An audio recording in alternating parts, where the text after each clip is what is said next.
gotta be really honest, first of all. I'm super anxious. My heart is like beating out of my chest, but I'm gonna speak anyway. And anyone who sees this, I pray that it's a blessing. And anyone who doesn't like it, that's fair too. I just wanted to speak a word of encouragement.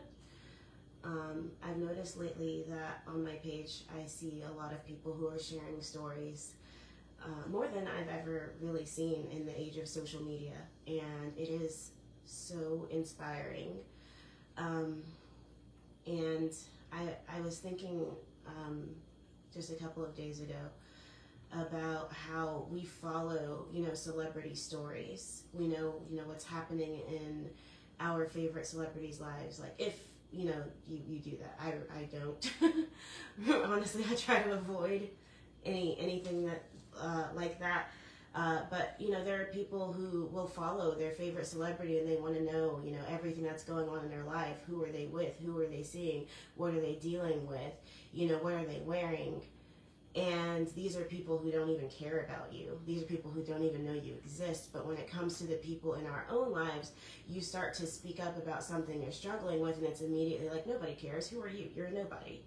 And I'm here to say that there is not a single person on the face of this earth who has breath in their lungs and a heart that beats that is a nobody. And we should care as much about what one another are going through, living through, and experiencing as much as we do these celebrities, these people who are in positions of power and authority, these millionaires and billionaires who don't give a thought about us. We should care just as much as we do about them, if not a billion times more, about the people who are in our own lives, who are in our own circles, who are in our own communities, that we can, who actually care about us. This idea that everybody needs to just suffer in silence and work in silence and get the bag and do your own thing and have this disconnected mindset of every man for himself. It's really discouraging. That people are struggling with things and nobody cares until they take their life, and even then that person is condemned. Oh, they were weak. Oh, they were selfish. And yet when they were struggling, they had nobody they could speak out to because everybody told them, handle it, deal with it. Everybody's struggling. What you're going through isn't as important as what somebody else is going through. People have it worse than you. And I just want to say that I am so encouraged when I see people who are struggling and reach out for support. Yes, we can always talk to a therapist, but I will speak firsthand and say it is really hard to find somebody you don't trust or to open up to a stranger, especially I'm super glad that during everything that happened a couple of years ago, people started really taking mental health more seriously, and there are things like BetterHelp, and there are things like the suicide hotline, which people are always posting about, and this is a step. But realistically, as someone who is struggling, talking to a stranger, first of all, if you have the money, because I know that sites like that, you do have to pay, and some people are financially struggling, especially people who are struggling with, mental struggles, depression, suicidal thoughts, anything that can make life more difficult, because it really is. We are all struggling here. It is hard to open up to a stranger. You don't know if they care about you. You feel a lot of times that they're only talking to you because it's their job, because you're paying. If you stop paying, they would cease caring. Suicide hotline, let me be really honest, they don't care either.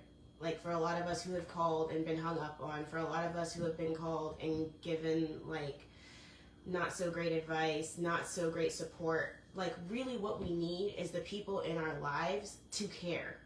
Really what we need is the people in our lives to listen. And I can speak personally from that and say that when I was really in that dark place, people cared, people were concerned, but when I would speak about what I was feeling, people were like, ooh, I don't know how to deal with that. That's too much. You want to go talk to somebody else? Or oh, you're too smart to be feeling this way. You're too smart to be dealing with this. You know better. And the reality is it's a very condescending thing to hear when you're going through something and you feel like nobody understands you. So another reason I always suggest that we all start to speak up is, one, there's so many of us going through things, and I am blessed by the experience that I had going through that darkness and having, you know, my husband to help me dig my way out of that hole, because I have been a different person since last year. And now when I have friends who come to me, and I have had friends who have come to me wanting to take their own lives, I have been able to say, I have been there, I understand what you're feeling, let's talk about it. What are you feeling? And sometimes it's hard when they unload all of that, you know, anger, all of that frustration, all of that loneliness, and yet I can take it because I've been there. And so it also helps when we can speak up to people who have the same kind of experiences we have. And a lot of times we don't know who those people are because nobody's talking. So I'm really here on my soapbox, so to speak, because there's this idea that, you know, everybody needs to grind, work, struggle alone. And I strongly disagree. We need each other. We need a community. We need a village. We need safe people. We need people who care. We need people who listen. And we need people who, even if they don't understand, they're still willing to hear and empathize. Empathy and compassion goes a long way. And I'm like, for real, people are lacking this today. People do not know how to just care about somebody else. People do not know how to listen and not, you know, necessarily. Sometimes people are coming to you and they don't want your opinion and they don't want you to fix it. They just want somebody to listen and say, I hear you. That sucks. Like, you know, like, and we have to be able to do that for one another, because too many people are suffering and feel like they're alone when they're really not. They're really not. There are people around them, and there are people who would listen. But we get, you know, we get shut down a lot. And when I say we, I mean everyone. So we get shut down. We get told that our problems are, you know, not as big as other people's. We get told that, you know, we need to just handle it. We just need to deal with it. We just need to get over it. We just need to grow up. And we got to do better. We got to be here for each other. We need each other. We need each other's perspectives. We need each other's stories. We need each other's strengths. We need to understand, like, we if you live life only with your own perspective, all the days of your life, you never hear anyone's story who's different than yours. You never learn anything that other people are going through that you haven't experienced yourself. Like, we can't grow and learn on what is comfortable and what is available just in our own bubble. And that goes for every area. It goes for, you know, any kind of experience, for religion, for financial situations, for mental health, disabilities, for spiritual, for every area of our lives. It is so important to be around people who both challenge and support you, because you cannot grow in a vacuum. And you cannot grow if you aren't hearing. I mean, there's a reason there's so many of us. There's a reason we all look different. We've all been through different things. And we can grow and we can learn from one another if we want to. If we're not comfortable with just sticking with, you know, only what I've been through is important to me. Only the people in my immediate circle are important to me. Only the things that I can immediately understand are important to me. I don't need to hear anyone else's experience. I don't need to understand, you know, what someone else is going through.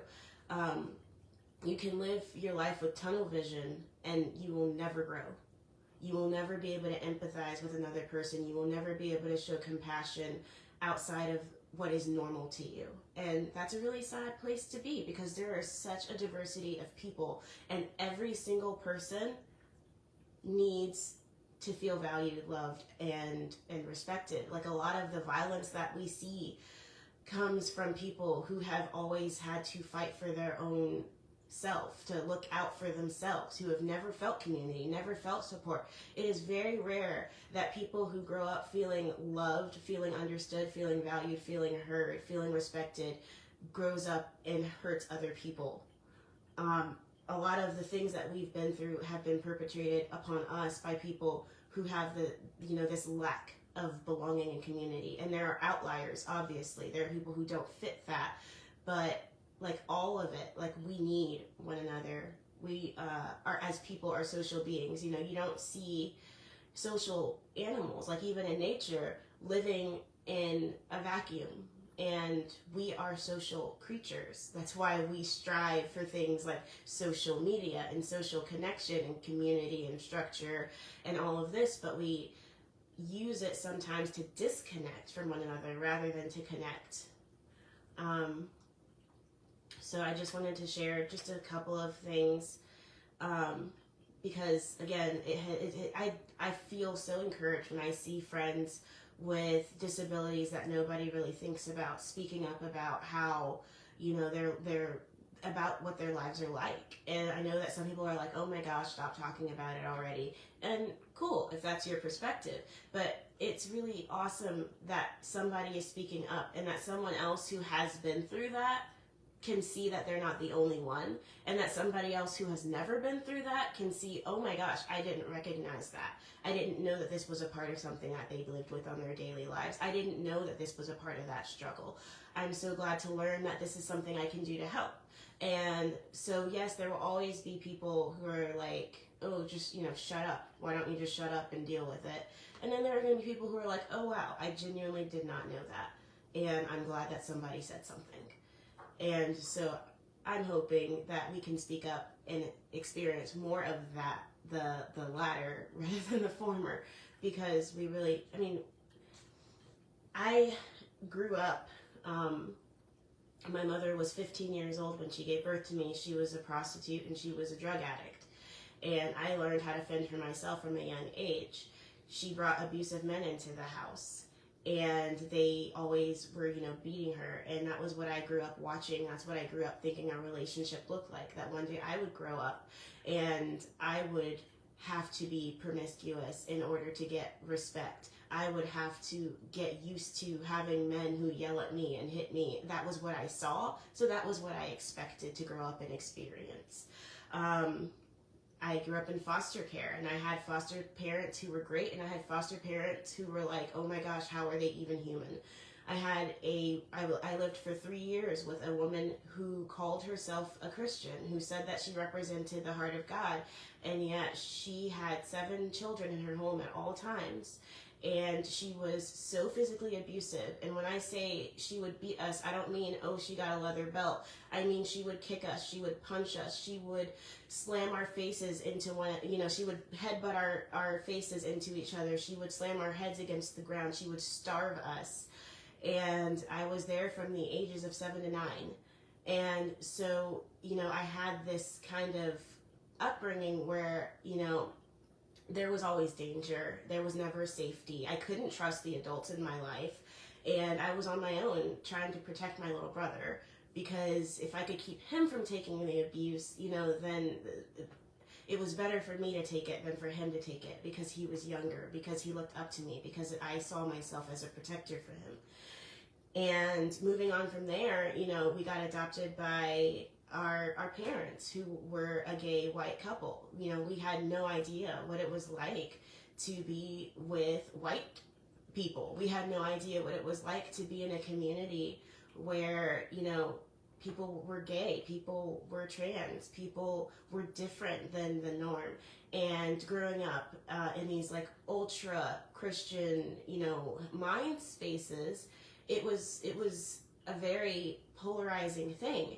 And yet, in my mind as a 9-year-old, when the judge asked me, do you want to go live with these people you've never met, who don't look like you and who have a lifestyle you don't understand, I said yes in a heartbeat. Because in my mind, being with these people who looked like me and claimed to be Christian and yet beat the crap out of me, abused drugs, and were sexually abusive, you know, it was a no-brainer. And so I thank God every day, because he allowed me to experience things that were outside of my norm at that time. And I don't believe that God makes mistakes. So he chose for me to experience, you know, all of these things, because I have a unique perspective and I can speak to a lot of people. I have my pop, my father's father was a police officer. Very respectful, incredibly loving Italian man. And I worked in education. My father has been teaching students with disabilities for over 40 years. I grew up with kids who had autism, Down syndrome, cerebral palsy. I grew up, and these were my friends. These were people who would come over to our house and we would play with them. I grew up with people of all races and backgrounds, all life experiences, and it was ingrained in me from that age of 9 that people are people and we just love people. And like all of the political stuff, you know, it never really fazed me, these polarizing issues. It wasn't really until I went to college that I started to experience, you know, being ousted by Black people who felt like I wasn't Black enough and that I didn't understand my history and that I was a race traitor. And being around, you know, starting to understand some of the issues that they've grown up with. And rather than come to me with empathy and understanding that I had a different perspective, it was like straight up rejection. And so I've always kind of grown up not knowing my place in the world. I also had a lot of supernatural experiences that I couldn't explain because that's another topic that people don't talk about. I experienced, you know, like demonic oppression from the age of like 3, where, you know, I would wake up in my room at night and feel like something was pinning me down to my bed and hear things talking in a language that wasn't English. And people told me, you know, even growing up, I have a degree in psychology, and I learned, you know, this is just a very common thing. It's sleep paralysis. You know, your brain just woke up before your body. It was nothing. And I have to very strongly disagree that this was not just something that science can explain away. I've also had supernatural experiences with God where he has saved me from situations, literally life or death situations. You know, I tried to take my life twice and it was him who stopped it. People who weren't even in the room saved me. The first time I tried to take my life, I overdosed on pills in my home in Atlanta. And my best friend who was living in North Carolina felt very strongly that something was wrong and had her husband call my dad, who was working down the street, and sent him home to check on me. And he caught me in the act and rushed me to the ER, and that's why I'm here today. You know, the second time I tried to take my life was very recently. And I was going to do the same thing, except I was going to make sure nobody was around to stop me. And this was this was almost immediately after I got married. And I made the decision that, like, I was done. I was depressed. I had struggled with thing after thing. It was like everything happened, thing after thing. I was, you know, struggling with rejection from family members. I had been disowned by a family member that has disowned me 3 times in my adult life. I was having family drama between myself and so it was just like, it was so much that all happened at once. It was like 5 relationships that exploded all at once, and I couldn't handle it. I felt like it was me. I felt like I was the problem. I felt like I didn't deserve happiness. I felt like I didn't deserve life. And so I made the decision that I was going to do the same thing that I had done years ago, after the sexual abuse that I had experienced in my first relationship, that this time I was going to do it and make sure, you know, I had a plan, that no one was around to stop me. And this time, I literally got my purse. I was at home with my new husband, and I say new because it was a newer time in our marriage, not because he's the only husband I've had and he's the only husband I intend to have.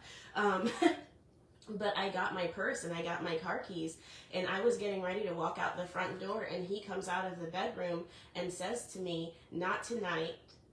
God spoke to me. He told me what you're about to do. You're about to go to the store and buy all of these pills and end your life in a car somewhere." And I was like, okay, that's it. I hear you, God. I'm done trying to end my life. What do you want me to do? What is the purpose? Why am I here?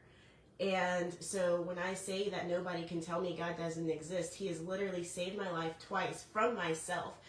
And I've also experienced a ton of other things that I have shared and won't go into here. And so what I'm saying is that we all have a unique perspective, and we really, really, really need to hear each other's stories, because there's something we can glean. Even if somebody has nothing in common with you, I don't care if they have a different religion, a different background, you know, you can learn something. You don't have to necessarily agree, but you can have a conversation that is respectful, and you can have a common ground, some kind of understanding. They are a human being, okay? There is some common ground that you can stand on. There is some level of respect that can be given between both parties, and each person can learn something. It doesn't mean you have to convert anyone. It doesn't mean someone has to agree with everything that you've done in your life, agree with every experience you've had. It's just a matter of having a conversation and speaking as human beings. And you know, a lot of people are struggling with mental issues that stem from not dealing with trauma. I was diagnosed bipolar and depressed for a while, and let me tell you, anyone who's met me in the last year since I started dealing with my trauma from all the stuff I've been through would laugh in your face if you told them I was bipolar or depressed, because they don't see it, and neither do I. A lot of these things stem from issues that we have not dealt with, and a lot of us don't know how.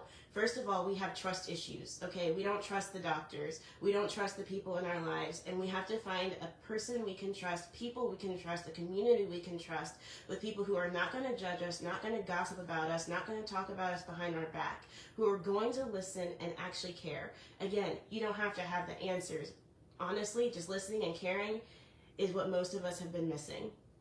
And secondly, the more we share our stories, the more we're going to recognize we're not alone. The more someone else is going to come up and say, hey, I've been through that. Can I walk with you?